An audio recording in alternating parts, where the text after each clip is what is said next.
So I just want to say welcome to Thornhill, Vaughan. I just wanted to recap a tiny bit about Thornhill. Thornhill, of course, is a community. It's the old village from the late 1700s, early 1800s, was settled here. At that time, the hub was basically Centre Street and Yonge Street, which is the dividing line between the two municipalities of Markham and Vaughan.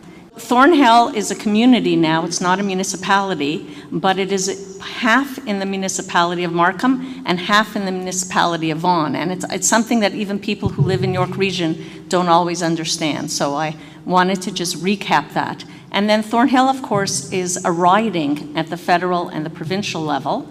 And I was the member of provincial parliament for Thornhill for 8.5 years until last year when I switched to municipal, and I'm now the city councillor for the Vaughan side of Thornhill. When I was the MPP and COVID hit, and I didn't have any events to go to like this, I thought I would use my time a little bit wisely and do something that I had been thinking about for a few years, which is put together what we called the Working Group Against Jew Hatred.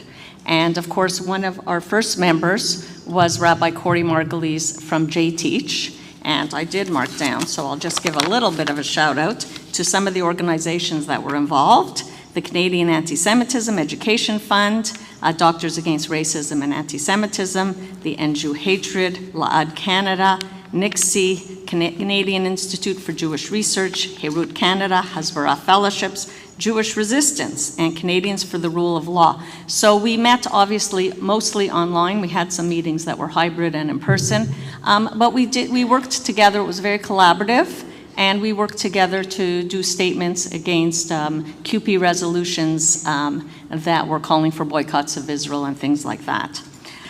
What many of us in the Jewish community, when we started the working group, and Councillor James Pasternak from Toronto, we called ourselves co-facilitators of the Working Group Against Jew Hatred.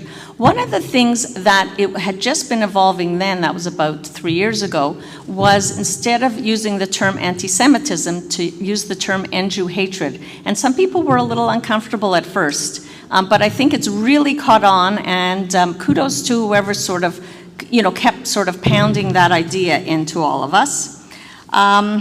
And I just wanted to mention that Thornhill has certainly gone on the map the last couple of decades. When I used to travel, just like many people from Thornhill, when people would say, where are you from? We would all say Toronto, because we didn't think anybody knew where Thornhill was. But I remember going to Ottawa with Peter Kent, was the MP at that time, and visiting Prime Minister Netanyahu the first time he was in office, when he came to a reception with the former Prime Minister Harper. And I got my turn up at the line to say a few words to them and take a picture, of course. And I said to Prime Minister Netanyahu, "Ani Gila mi Toronto." I'm Gila from Toronto. And then I turned to Harper and I said, I told him I'm Gila from Toronto, but I'm Gila from, and Harper didn't miss a beat and said Thornhill, because he knew Thornhill was very important to him.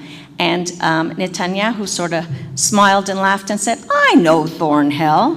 And so it was kind of a bit of an eye-opener for me that even Israel has paid attention to the Jewish community here in Thornhill.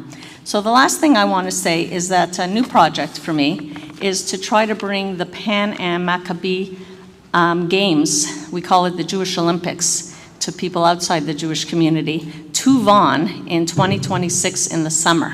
So if any of you have any connections to that, to help me get that moving along, and I feel very confident. My understanding is that the organization in New York for the Jewish community that helps organize the Maccabi Games is very supportive of Vaughan being sort of the host for those games. So I hope that obviously we'll be successful in getting the games, and that I believe will help us promote initiatives like this. So I look forward to the speakers today, and I think I'm not the only one here who's been following Brooke Goldstein and her wonderful speeches and efforts worldwide. Thank you.